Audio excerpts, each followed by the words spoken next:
अच्छा, तो इसको तुम बड़ा क्वेश्चन मान रहा है? इससे पहले जो मैं दिया वो बड़ा क्वेश्चन था। ये तो भूसा है रे, भूसा।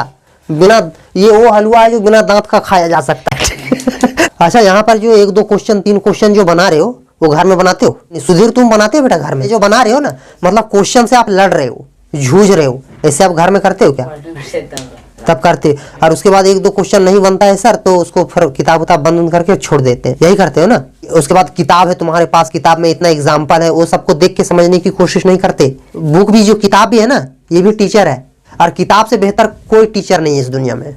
फर्क क्या है कि आप मन नहीं लगाते। ईश्वर चंद्र विद्यासागर को जानते हो? वो भी ट्यूशन पढ़ाता था। जब वो पढ़ता था तो वो भी पढ़ने के दौरान में ट्यूशन पढ़ाता था। तो एक बार क्या था कि उसका एग्जाम था, समझ में आया? तो एग्जाम था, तो बच्चे लोग शाम में, जानता है शाम में 4 बजे खेलते हैं ना, तो आजू बाजू खेल रहा था, और ईश्वर चंद्र विद्यासागर कमरे के अंदर पढ़ रहे थे। तो कुछ बच्चे दरवाजा खोलकर ऐसे झांक कर देख रहे थे। अंदर विद्यासागर को लगा कि अभी 4 बज रहा है, लेकिन तुम्हारा ट्यूशन का समय सुबह 6 बजे, जा सुबह 6 बजे आना। जबकि बच्चा सिर्फ देख रहा था, आजू बाजू खेल रहा था और देख रहा था।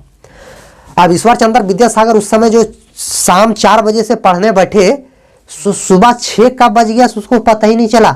और उसके बाद सुबह 6 बजे स्टूडेंट सब आकर दरवाजा खोल के झांक के से देखता है, गुरुजी अंदर आ जाए। तो क्या बोल रहा है ईश्वर चंद्र विद्यासागर?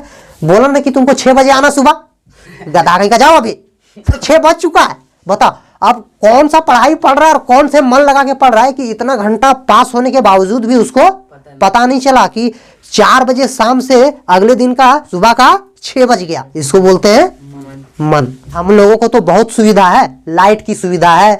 पहले क्या था कि आप कुछ भी अगर देखते, कुछ दिक्कत होता है अभी, तो आप गूगल में तुरंत सर्च कर लेते हो और अपनी प्रॉब्लम का सॉल्यूशन निकाल लेते हो। इसका मतलब ये, पहले ऐसा नहीं था। जब तक एक टीचर नहीं बताएगा उसको, स्टूडेंट को पता ही नहीं चलता था कि इसका मतलब ये, या तो ये चीज का मतलब ये।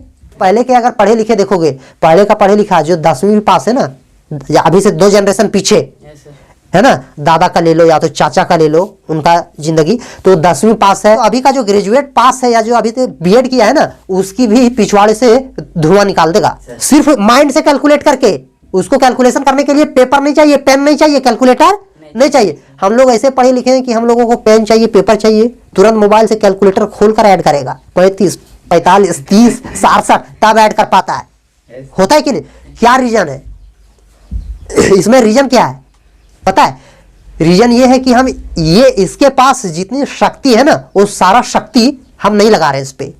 अगर मान लो 100% है इसके पास, तो 100% का हमको लगता है कि हम 0.1% भी नहीं लगा रहे। 1% भी लगाता ना तो बहुत आगे जाते हैं हम लोग 1% भी नहीं लगा रहे। पहले के समय में कुछ ऐसे महापुरुष गुजरे हैं जिसके पास पढ़ने के लिए शाम में लाइट की सुविधा नहीं था। तो स्ट्रीट में जो स्ट्रीट लाइट लगा होता है ना, देखते हो स्ट्रीट लाइट, वहां पर रात में जाके रात भर पढ़ते थे। तुम कहोगे कि सर जब रात में स्ट्रीट लाइट के सामने पढ़ते थे तो दिन में घास छिलते थे। वो दिन में क्या करते थे? दिन में जैसे स्कूल जाना, घर का काम करना। हम लोग जैसा बेगरिया थोड़ी 8 घंटा स्कूल से गुजार के आ गया तो घर का कोई काम नहीं करेंगे। सो समझ रहा है? हम लोग तो भाई साहब है। कोई घर का काम नहीं करता है, साहब ही है ना। जबकि वो लोग क्या है कि अपना काम करने के बाद, पढ़ने के बाद, स्कूल गुजारने के बाद, स्कूल का समय गुजारने के बाद घर का भी काम करते थे। और प्लस उसके दिमाग में ये टेंशन भी होता था कि हमको अच्छे से पढ़ना है और पढ़ाई की दुनिया में आगे जाना है। तो घर में लाइट की सुविधा ना होने के बावजूद भी वो रात में पढ़ते थे। कहाँ पे जाके? स्ट्रीट में जो स्ट्रीट लैंप लगा रहता था, स्ट्रीट लाइट लगा रहता था, उसके नीचे।